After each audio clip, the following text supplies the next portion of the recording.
Save me. The words weren't spoken, only formed by trembling lips behind a wall of reinforced glass, but they screamed directly into my soul. All around us, the world was ending for a second time. Sirens wailed a mechanical song of despair. Red lights painted the sterile white walls in strokes of blood, and the monstrous roars of failed experiments echoed from their own glass prisons.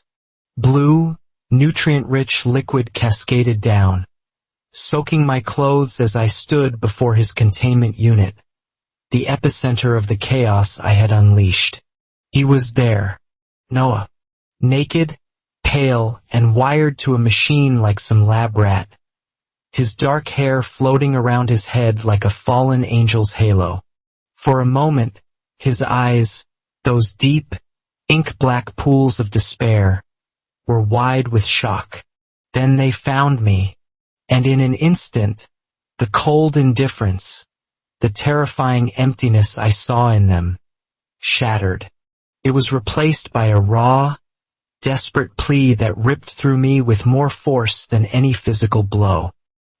He pounded a weak fist against the glass, the silent words forming again and again. Save me.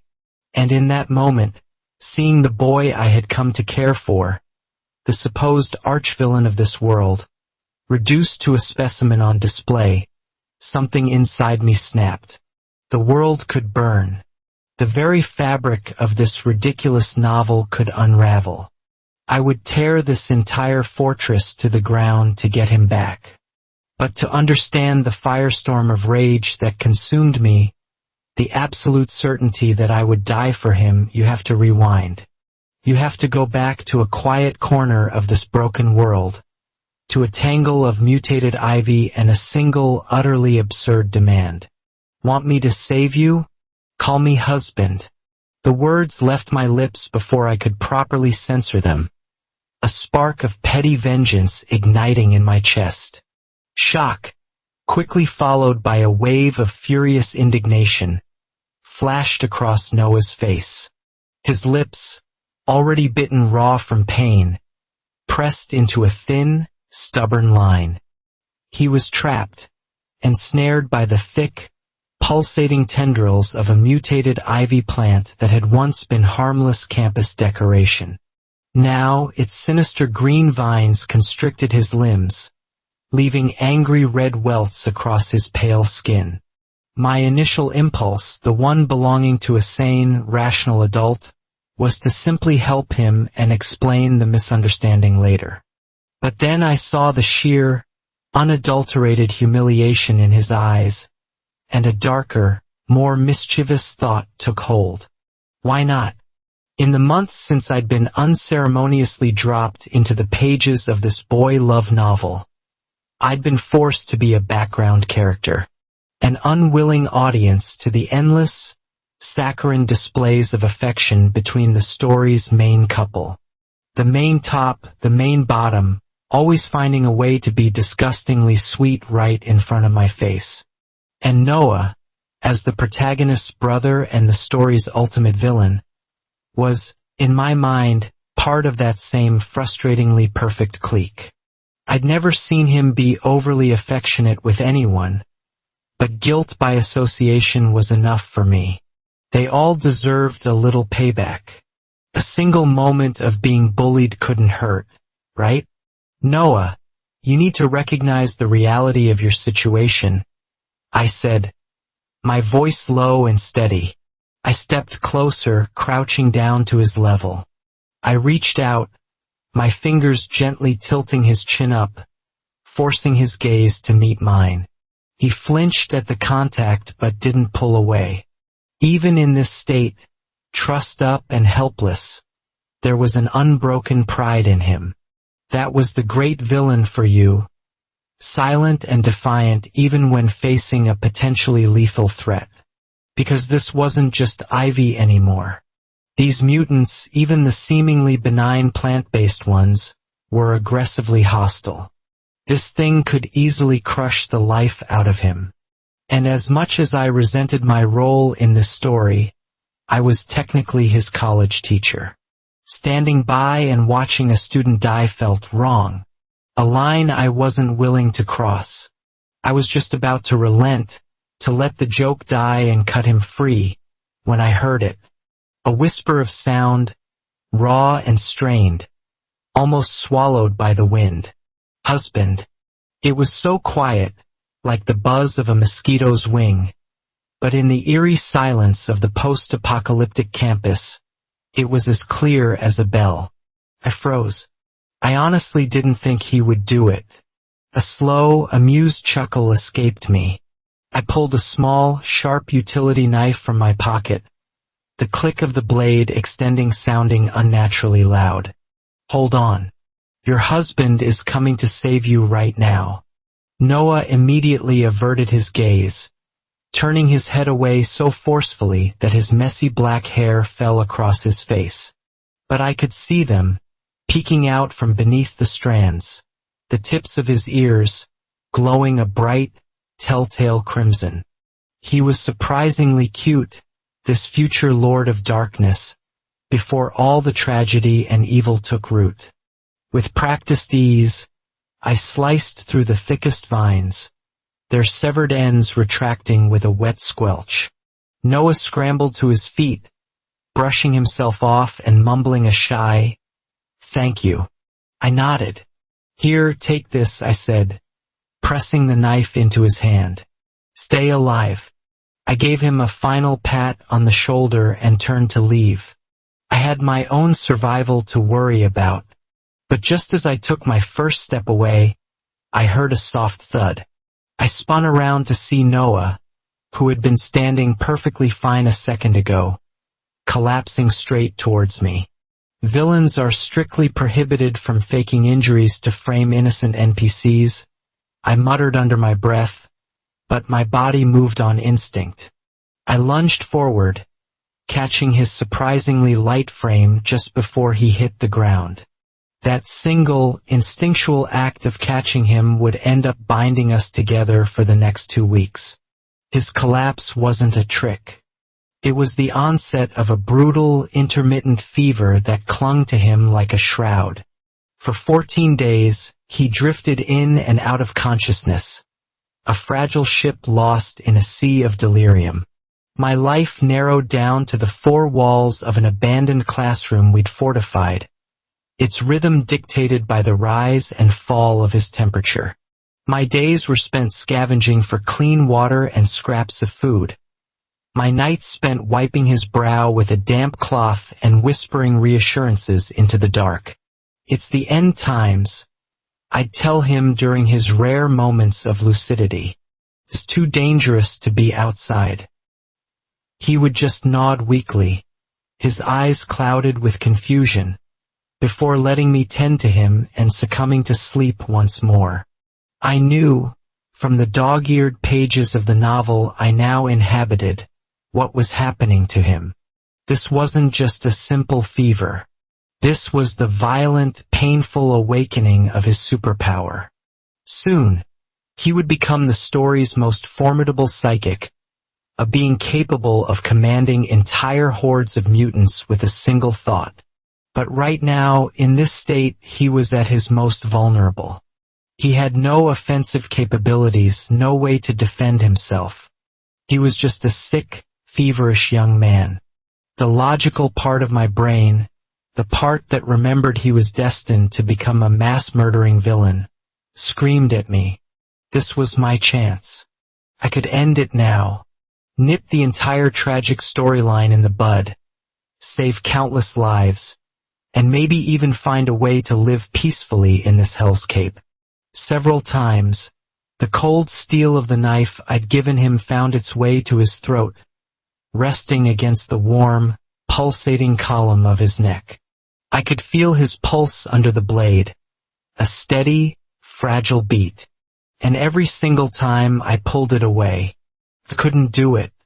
Every time I looked at his face, peaceful in sleep, or saw him wake up, disoriented and trusting, following my every instruction without question, the image of the great villain dissolved. All I saw was Noah. Forget it. He was the first living person I'd properly interacted with since the world fell apart. In the crushing loneliness of the apocalypse, that meant something. I would watch over him. I would see him through this. The most important thing now was ensuring he survived the awakening. The prolonged fever had a strange effect on Noah. It seemed to have burned away his memories, leaving behind a slate that was almost entirely blank. He barely remembered who he was, let alone anyone else.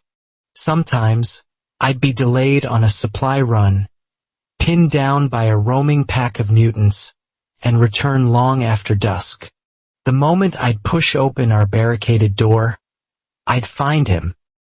He'd be curled up in a small ball right by the entrance, waiting, looking so utterly lost and pitiful that it made my chest ache. The second he saw me, he'd launch himself into my arms, his body trembling, a furnace of residual fever. "Don't leave me," he'd whisper, his voice muffled against my jacket. "I won't," I'd reply, holding him tighter. "I'm not going to leave you." And it was the truth.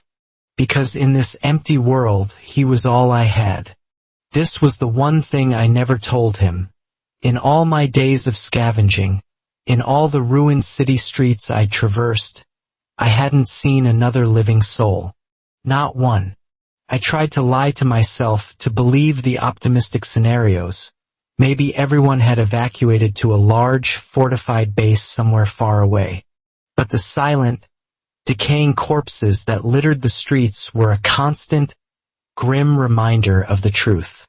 When the end finally came, human life had proven to be terrifyingly fragile. One night, I was leaning against the shattered railing of a balcony, a cigarette glowing in the dark. The moon hanging in the sky was a terrifying, blood-red orb, casting the ruined city in a demonic light. From the streets below, the roars of the mutants were growing louder, more organized. It was the first evolution, just as the novel had described. Behind me, in the makeshift bed we'd made, Noah stirred. His eyes opened, clear and lucid for the first time in weeks. The first thing he did, the very first instinct he had upon waking, was to look for me. I was so lost in thought that I didn't notice him until his arms wrapped around me from behind, his body pressing against my back. The sudden contact startled me so much that the cigarette slipped from my fingers, tumbling into the darkness below. "Why aren't you with me?" His voice was a low murmur against my shoulder blade. I turned in his embrace to face him. In the crimson moonlight, his eyes were darker than I'd ever seen them, like pools of wet ink. As the younger brother of the novel's impossibly popular protagonist, Noah was naturally blessed with stunning looks. But his was a different kind of beauty, one tinged with a shadow of melancholy, a subtle gloom that seemed far too heavy for a simple college student. "I was just having a smoke," I explained, my voice a little rough. "Didn't want to bother you. Is the fever gone?" He nodded slowly, his gaze intense. "I remember some things now." A flicker of relief went through me. Maybe he'd finally be back to normal. "I remember," he said, his voice dropping to a near whisper as he tightened his grip on me. "You're my husband." My blood ran cold. Oh, for the love of, why that? Of all the things his fever-addled brain could have latched onto, why that one stupid throwaway line? "Hey, listen," I started, trying to untangle myself. That was a huge misunderstanding. He clearly didn't believe a word of it. A skeptical arch of his eyebrow was his only reply before he asked, his voice laced with a newfound chill, "Are you trying to distance yourself from me? Are you going to abandon me now?" "No, I'm not abandoning you, but I'm your teacher, not your that." Noah tilted his head, considering my words for a moment before an expression of dawning comprehension spread across his face. "Oh, Is that the game you want to play today? Okay, I'll go put on my school uniform. He started to turn away, and I swear I could feel my soul leaving my body. What in the world was going on in this boy's head? Wait, I grabbed his arm, pulling him back. I fumbled with the buttons on the shirt he was wearing, my shirt. I'd changed him out of his ruined clothes, and now he was swimming in my much larger garments. The collar hung loosely off one shoulder, and the whole thing threatened to slip off entirely. I'll find you some proper clothes tomorrow. You just stay here and be good. I consciously avoided his eyes, taking off my own jacket and draping it over his shoulders to cover him up. I want to go too, he insisted, his tone turning petulant. Take me with you, hubby. I already told you, I am not your hubby, I exclaimed, my frustration mounting. I was a respectable, law-abiding citizen in my past life. I'd never even been in a serious relationship, and now I'd somehow become the husband of a future supervillain? It was absurd. But I remember it clearly, he argued, his voice taking on a wounded quality. You saved me from the vines. You said you were my husband. Why won't you admit it now? Do you not like me anymore? The way he looked at me, his dark eyes shimmering under the blood moon, made me feel like the world's biggest monster. I had dug this grave myself, and now I had to lie in it. No, I sighed, defeated. I don't dislike you. Then kiss me. His eyes were mesmerizing, hypnotic. In the eerie light, he looked less like a college student and more like a beautiful, dangerous demon, luring mortals to their doom. I felt my resolve crumbling. I'm going to take a shower, I stammered, pushing him away gently and making a hasty retreat from the balcony, my heart hammering against my ribs. After that night, a strange new dynamic settled between us. Noah, seemingly taking my frantic rejection to heart, became impeccably obedient. He started calling me teacher with a quiet deference that was almost more unsettling than his hubby proclamations. I chose to believe he'd finally accepted my explanation, and I didn't push the issue. Teacher, where are we going? He asked from the passenger seat of the off-road vehicle I'd managed to hotwire. We'd been driving for 2 days straight, and the exhaustion was setting in deep in my bones. To the safety base, I replied, my eyes scanning the horizon.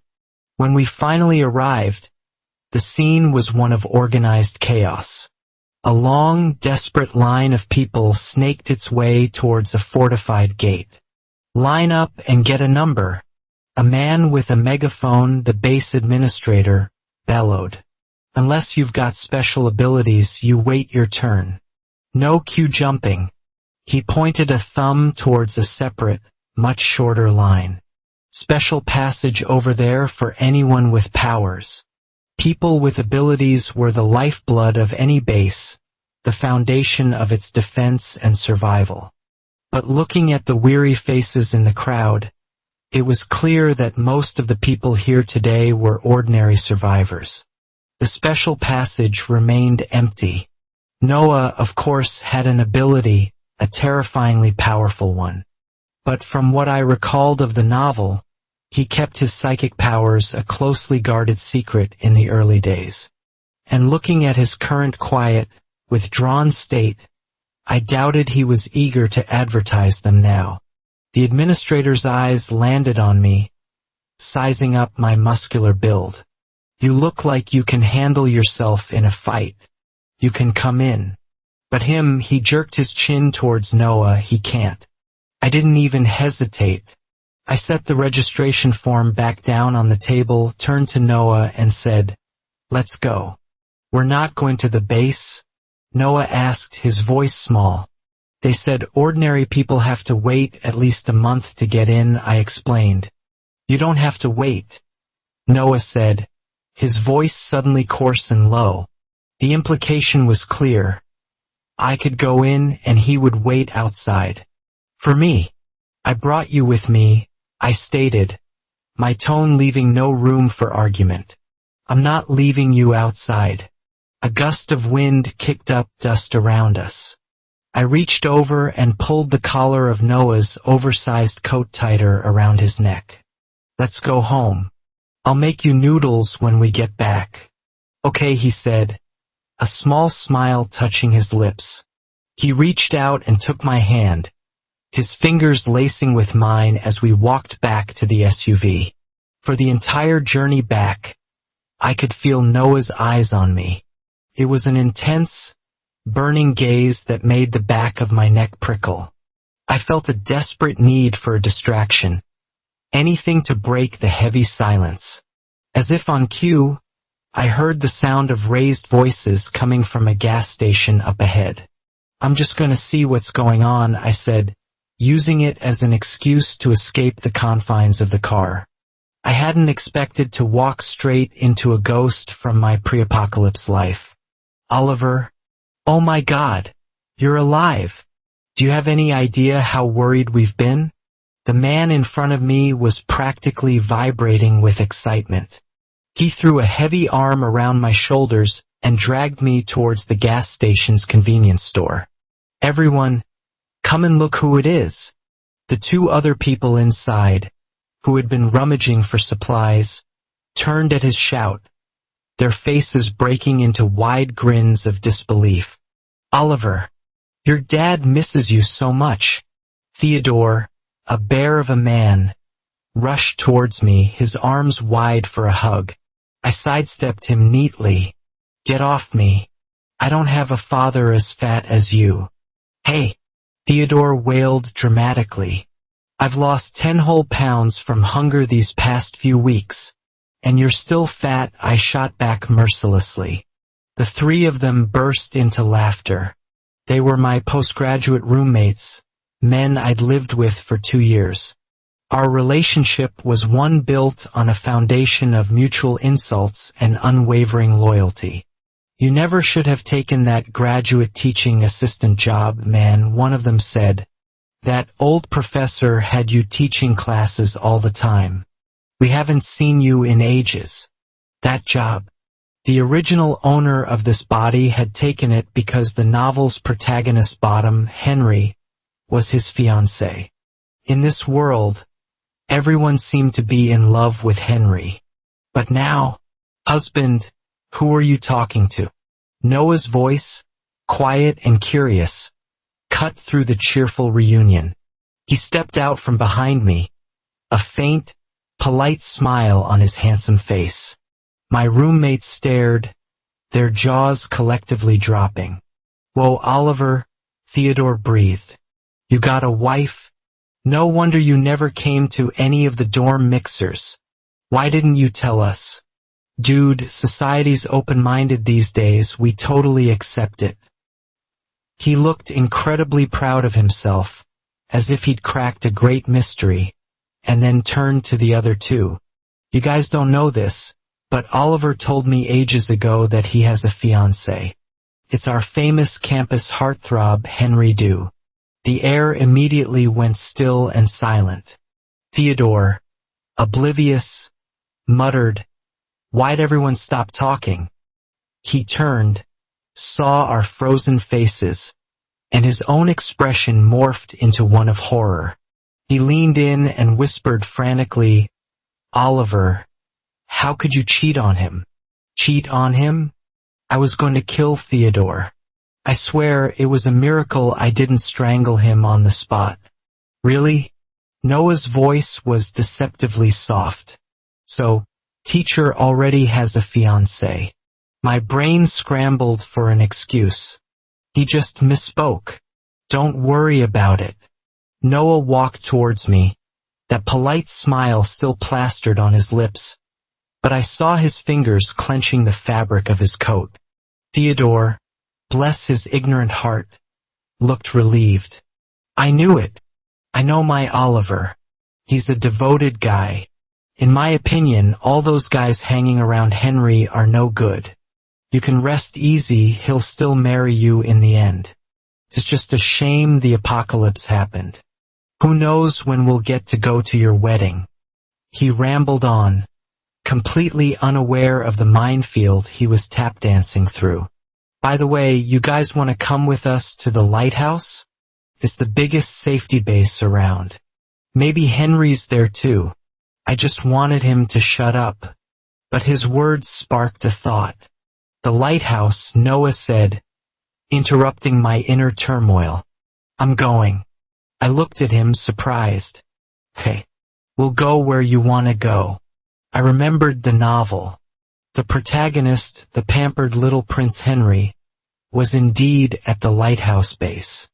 Maybe, just maybe, seeing his brother would jog Noah's real memories and clear up this whole husband mess once and for all.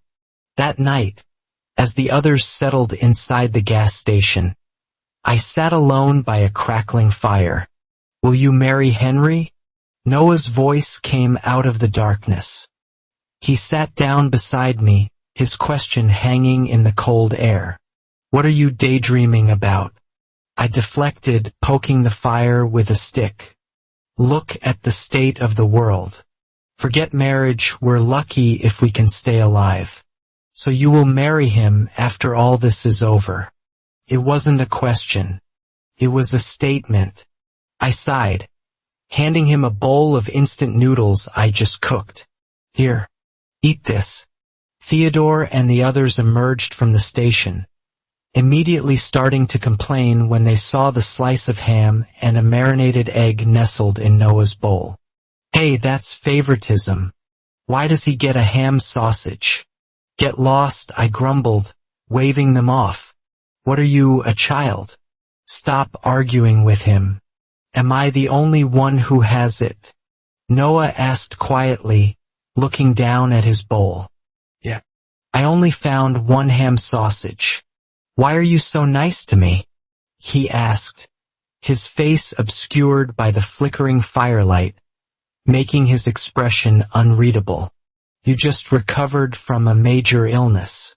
You need to eat more. Are you this nice to every patient?" he pressed. "If Henry had a fever, would you treat him the same way?" I reached out and flicked his forehead lightly. "What's with all the questions? I don't even know where Henry is. Besides, if he got sick, he wouldn't need my help. A whole line of guys would be falling over themselves to take care of him. Only this little villain, I thought, would be foolish enough to cling to me after being taken care of just once. Go back inside when you're done eating. It's too drafty out here." I drew a breath of the frigid air. Something felt wrong. A bad premonition prickled at the back of my neck. Turns out, my jinx-like ability to predict disaster was just as potent in this world as it was in my last. 2 hours later, our makeshift camp was surrounded. They came from the sky, a swarm of dark shapes blotting out the blood-red moon. Through the grimy windows of the gas station, we could see them clearly. Mutated dragonfly-like creatures, each with 8 spindly legs, 6 iridescent wings, and a pair of enormous, unblinking compound eyes. Theodore and I took positions, our guns barking into the night, taking down the ones that landed near the station. But these things could fly, attacking from blind spots and angles we couldn't easily shoot at. We had to go on the offensive. "Stay inside," I told Noah, pushing him back from the door. "Wait for me to come back. I want to go down." "I can fight," he insisted. "Be good. Don't come out," I said, my voice firm. I slammed the door shut and joined the others outside. For a normal person, I'm a decent fighter. But the human eye is not built for tracking fast-moving targets in near-total darkness. In the chaos of the fight, as I gasped for breath, a sharp, needle-like pain pierced the side of my neck. Instinctively, my hand flew to the spot, and in that split second of distraction, one of the creatures found an opening, its claws raking down my arm. There was no time to think about it. I threw myself back into the fray, the adrenaline masking the pain. The sheer number of them was unlike anything I had ever encountered.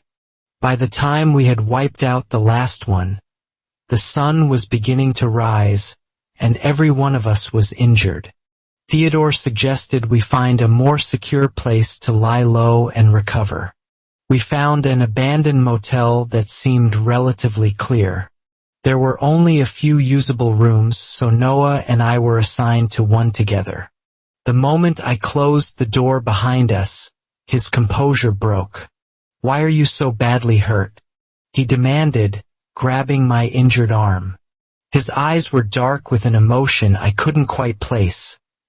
Anger, frustration, something deeper. But my mind was on something else entirely. The wound on my neck was tiny, but it was there. He followed my gaze, his expression hardening.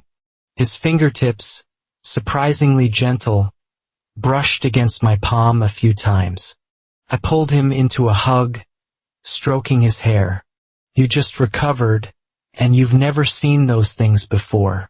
I was worried about you going out there. You are not allowed to get yourself this badly injured again," Noah said, his voice trying for a stern tone but coming out more like the hiss of an angry kitten. I couldn't help but smile. "Okay, I promise. And you have to keep me by your side. Always." "Okay," I agreed softly. "I promise that, too." A small smile curved his lips, and he buried his face in my chest. "If anyone ever tries to separate us," he murmured, his voice so soft it was almost a thought, "I will kill them." The words were spoken with a gentle sweetness that sent a cold shiver down my spine. There was a hint of madness in them, a terrifying possessiveness. "Oliver," he whispered, "I'll protect you." He pulled away, his eyes glinting. "You need to eat more to recover. I'll go find food. I'll feed you well." He got up to leave, but I reached out and pulled him back, causing him to tumble onto the bed. I took the opportunity to lean over him, pinning him down playfully. "Oh, and how are you going to feed me?" I teased. "Feed yourself to me?" Noah's fair skin was a canvas for his emotions, and a deep blush immediately spread across his cheeks. I was just playing around, but he took it completely seriously. His dark eyes shimmered, and his hand came up to hook around the back of my neck, pulling me closer. "Will it make you better if I'm fed to you? Then love me." He licked his lips, a nervous, unconscious gesture that left them glistening and impossibly inviting. "Oliver," he breathed, his gaze locked on my mouth. "You just swallowed." He'd caught me. His stare was so intense, so open and wanting, that my mind went completely blank. I had no idea what to say, how to explain away my reaction. Just as the silence stretched to an unbearable length, a sudden, urgent knocking rattled our door. "I'll get it," I said, scrambling off the bed and trying to appear calm as I went to open the door. It was Lucas, one of the other roommates. His face was pale with worry. "Theodore says the saliva of those things might carry a virus. Were you bitten?" I instinctively touched the tiny wound on my neck. "Yeah, a little," I admitted, trying to sound casual. "But it's almost healed. Is it serious?" "Serious," he said grimly. "Mateo was bitten. He's got a raging fever. Theodore has him isolated. I came to check on you." He held up a forehead thermometer and scanned me. The screen lit up, 38, 6 degrees Celsius. "Damn, that's high. You didn't feel it?" I felt a little warm, sure, but I chalked it up to the exertion of the fight. The novel had mentioned the mutants evolving to become infectious, but that wasn't supposed to happen until much later in the plot. The timeline was skewed. The mortality rate for this virus was 95%. The only survivors were the tiny fraction who awakened superpowers while fighting off the infection. As a regular, run-of-the-mill NPC in this story, a horrifying realization dawned on me. I was probably going to die.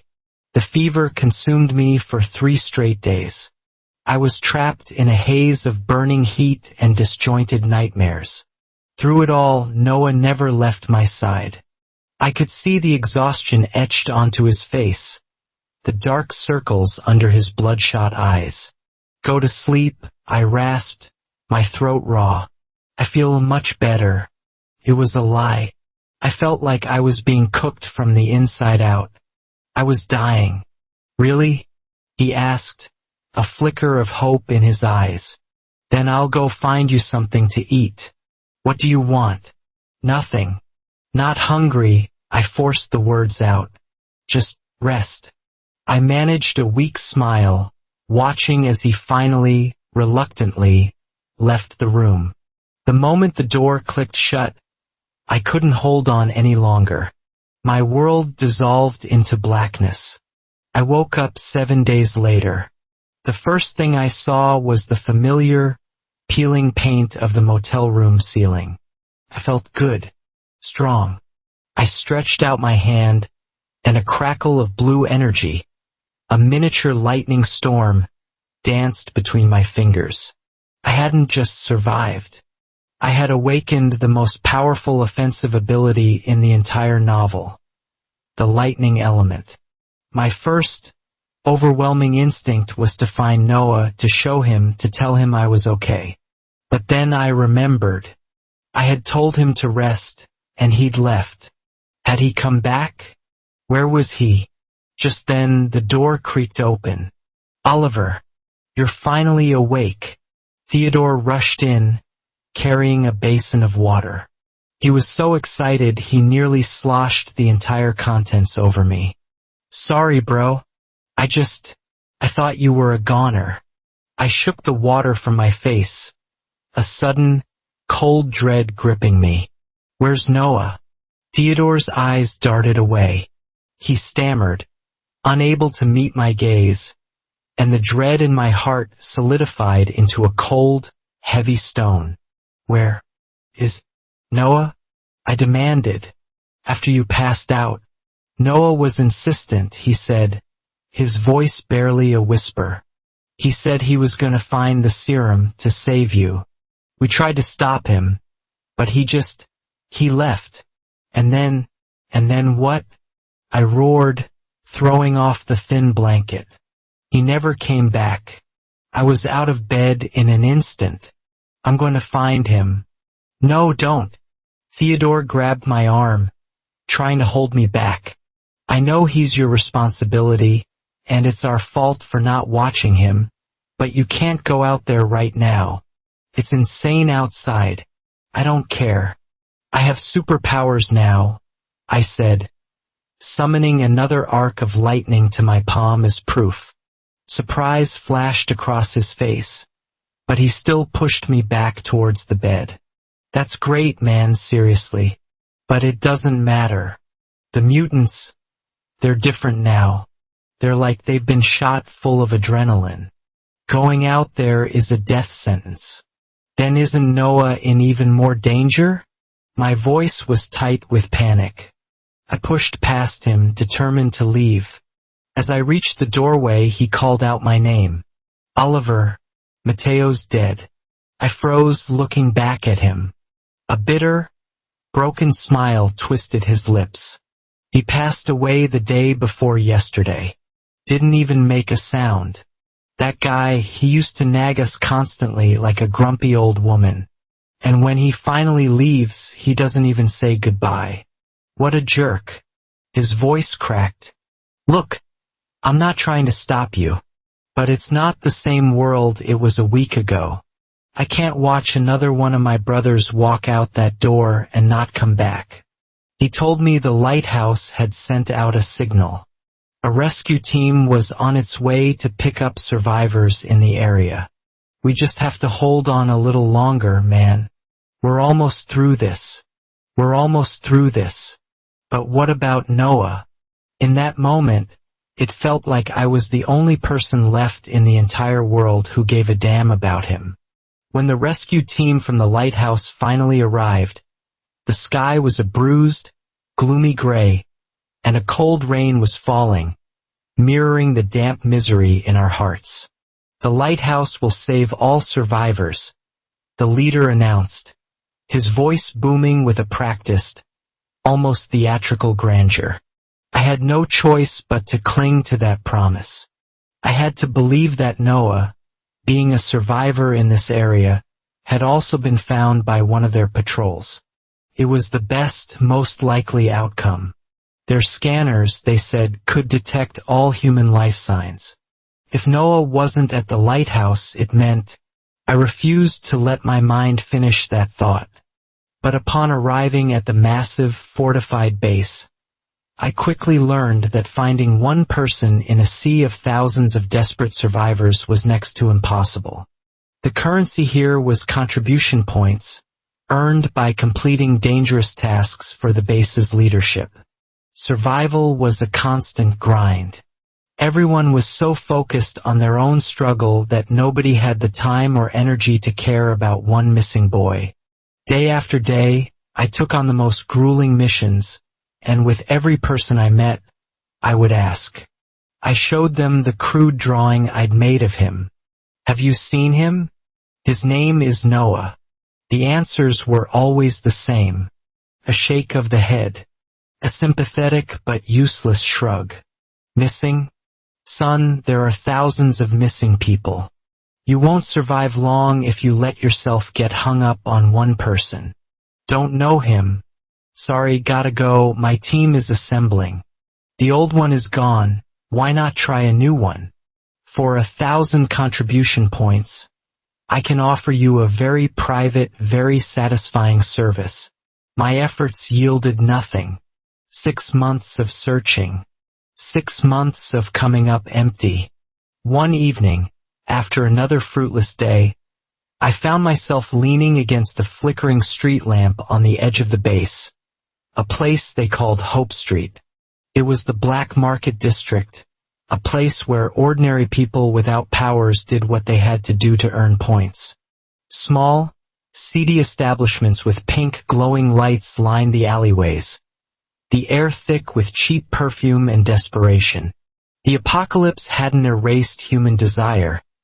It had only amplified it. My own clothes smelled faintly of that same cheap perfume, a scent that clung to me from the corner photo studio. In the past half year, I had sunk nearly 100,000 contribution points into that unassuming little shop. It was the largest information brokerage in the lighthouse. Its proprietor, a woman as charming as she was ruthless, claimed to know everything that happened within the walls of the base. But not once had she brought me any news of Noah. "The person you're looking for isn't here," she told me last week, her voice final. "If he's anywhere, he's at Fort Mason. All their personnel files are confidential. He could be there." Fort Mason.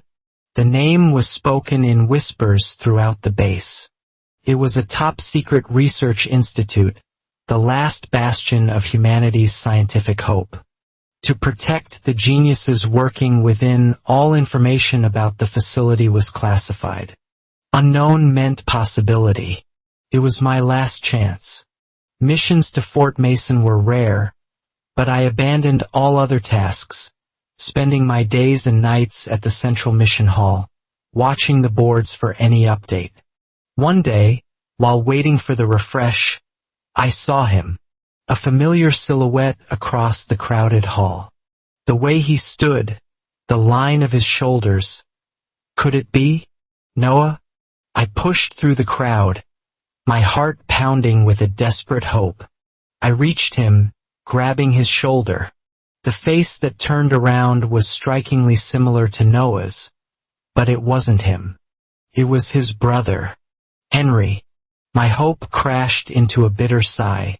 "Sorry, I thought you were someone else." I turned to leave, but he grabbed the corner of my shirt. "Oliver, long time no see. I can't believe you made it to the lighthouse. His eyes scanned me up and down. I heard you awakened the lightning element. Is that true? It doesn't matter, I said curtly. Is your brother with you? That's all I need to know. My brother? He scoffed. I haven't seen him since the world ended. With that stubborn personality of his, he probably didn't last very long. The callousness in his voice made my stomach turn. If you don't have any news, I'm leaving. Wait, he called out. What mission are you looking for? I have a 2-person mission with a huge payout. We could do it together. No thanks. Where are you living now? I can walk you back, he persisted, his clinginess starting to grate on my nerves. It was ironic. I complained silently about his annoyance, never realizing that Noah had been far more clingy, yet I had never once felt impatient with him. Henry, I thought you said you'd be waiting for me in the room. A tall, imposing man strode up, wrapping a possessive arm around Henry's waist. Henry's face immediately flushed a deep red. There are people watching, he hissed. The man grinned, his eyes flicking between me and Henry with amusement. Isn't this your little fiancé? Does he know about us? Oliver, don't listen to him. I have nothing to do with him. Henry insisted, panicked. Oh really? The man chuckled. Should I show him the marks you had on your back last night? Enough. Stop talking. I had no interest in being dragged into the protagonist's messy love life. I turned and walked away. The lighthouse was a microcosm of the old world. There were powerful ability users at the top and ordinary people at the bottom. And Henry, the beloved protagonist bottom who, for the sake of the plot, had no powers, had apparently fallen from grace, selling himself to various men to earn enough points to survive. Wait, Henry broke free from the man's grasp and caught up to me, grabbing my sleeve. For the first time, I saw a genuine flicker of distress in his eyes. My mission, it's a simple supply delivery to Fort Mason. 2,000 contribution points. Are you sure you don't want in? Fort Mason. Felt like fate. Okay, I agreed. I'm in. The day of the mission arrived. The journey to Fort Mason was tense, my mind racing with the possibility of finally finding Noah. The facility itself was a world apart from the gritty, makeshift lighthouse. It was sterile, efficient, and cold. People in pristine white lab coats hurried through the corridors with an air of self-importance, their faces grim. We were ordered to put on protective suits before delivering our cargo to an underground cold storage unit. Halfway through unloading the crates, a handsome, severe-looking man approached Henry. His lab coat bore a tag, William Mason Institute of Advanced Life Sciences. He had cold, intelligent eyes and the uniquely arrogant expression of a genius who looks down on everyone else. He gave me a cursory, dismissive glance before leading Henry away. As soon as they were gone, I slipped out of the cold storage. In the sea of identical protective suits, I blended in easily. Hey you! Get over here! A portly man in a lab coat stopped me. Since you're already suited up, take these nutrients and feed them to experimental subject A13. Seeing my hesitation, he continued, newbie, right? You should be more proactive. Do little jobs like this. Get your face in front of the senior staff. Yes, sir, I said, pitching my voice low to disguise it. All right, get to it. What's your name? I'll keep you in mind for a real experiment next time. A risky idea sparked in my mind. I had to know. Noah, sir, I said, watching his reaction closely. The man's face twisted in disgust. What a coincidence. Same name as the number 0 subject. How unlucky for you. He curled his lip and walked away, leaving me frozen in place. Number 0. It had to be him. I abandoned my task and made my way towards the experimental center. A guard at the door stopped me. Identification, please. Right, I nodded, playing dumb. Please raise your hand for biometric identification. Okay, I said. I raised my hand, and a bolt of blue lightning shot from my fingertips, sending him slumping to the floor, unconscious. It was mealtime, so the main lab was deserted. The sight that greeted me was a technological nightmare.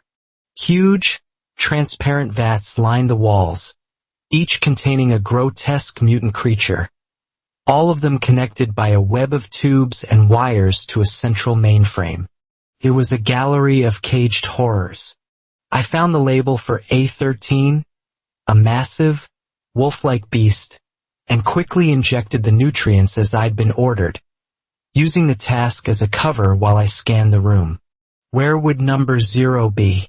I searched the labels in order A1, A2, all the way to the end. It stopped at A30. There was no number 0.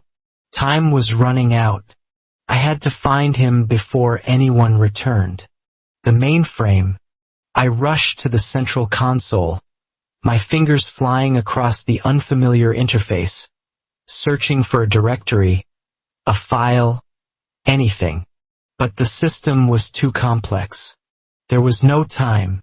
In a final act of desperation, I slammed my fist on the largest, most prominent red button on the entire console. Immediately, the entire facility began to shake. A deep, grinding sound rumbled from beneath the floor. With a deafening roar, the positions of all the containment units shifted, and from the very center of the room, a massive, transparent cylinder rose from a hidden compartment. It was filled with a shimmering blue liquid, and suspended within it, his eyes closed and his brow furrowed in a pained sleep, was Noah. The sudden, blinding light of the activated lab made him stir. His eyes fluttered open, and then our story came full circle. The anger, the indifference, the pain, it all vanished when he saw me. He started knocking on the glass, his mouth forming the words I would never forget. Save me. Seeing him like that, a prisoner, a thing to be studied, the control I'd maintained for months shattered. I raised my hands, and the full, untamed fury of my power erupted. The reinforced glass exploded outwards in a shower of glittering shards. The blue liquid gushed out, and the facility's alarms screamed to life. Chaos erupted. The freed mutants roared, guards shouted in the distance, and in the middle of it all, as the light of humanity's last hope flickered and died, I reached out and caught Noah as he fell into my arms. Are you done with your shower? Come here, let me dry your hair. Noah emerged from the bathroom, wrapped in a towel, steam rising from his skin. I gently draped another soft, white towel over his wet hair, my fingers beginning to work it through the dark strands. The contrast between this quiet, domestic moment and the violent chaos of Fort Mason was staggering. Has my hair gotten longer? He asked, his voice soft. A little, I replied, noticing a slight curl at the ends. Help me cut it. Cut it back to how it was when I first met you. I chuckled softly. Meeting me doesn't seem to bring you much luck. You always end up in some kind of mess. It doesn't matter, he said, looking up at me through the mirror, his eyes shining. You'll always come to save me. The simple, unwavering faith in his voice made my chest feel tight. This life and death escape had forged something new between us, something intimate and unbreakable. Then maybe you should stop running off and getting into trouble.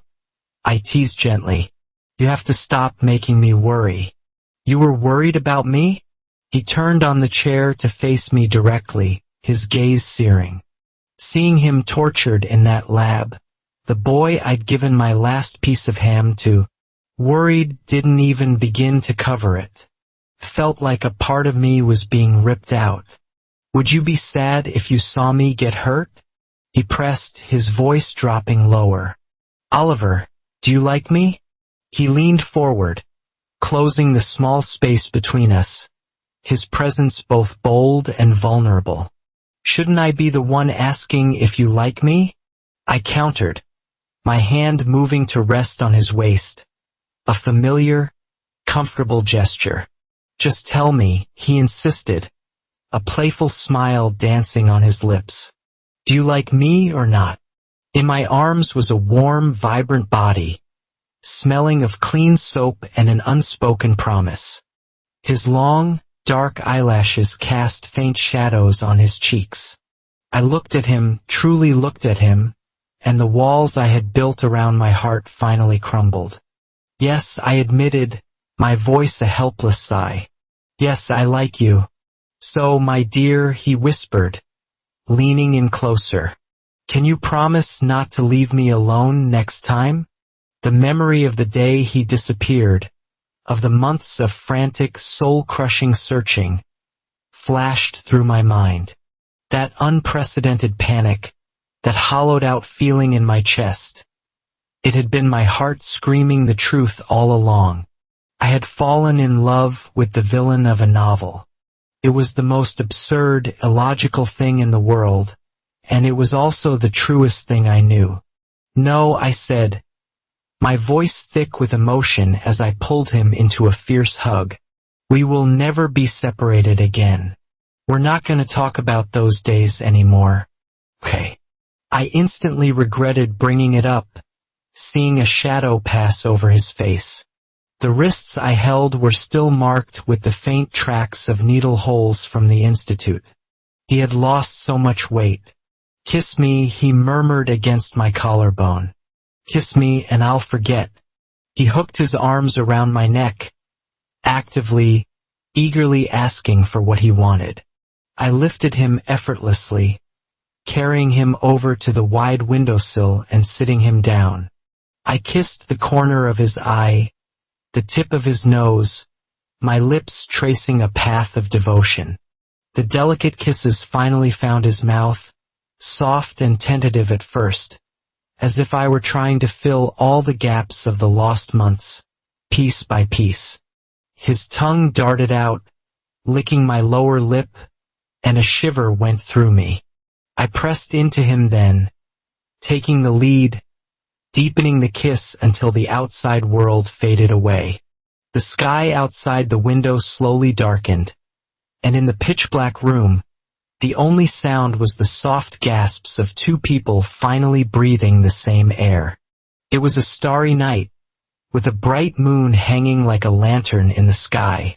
It was Christmas Eve, and in our small, reclaimed corner of a broken world, we were finally home. But in a world still teeming with monsters and desperate men, how long can any peace truly last? What do you think fate has in store for Oliver and Noah next?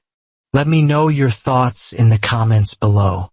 If you love their journey from a forced confession to a true connection, please show your support by hitting that like button. And to make sure you don't miss what happens next in our stories, subscribe to the channel and ring that notification bell. Thank you for watching, and I'll see you in the next chapter.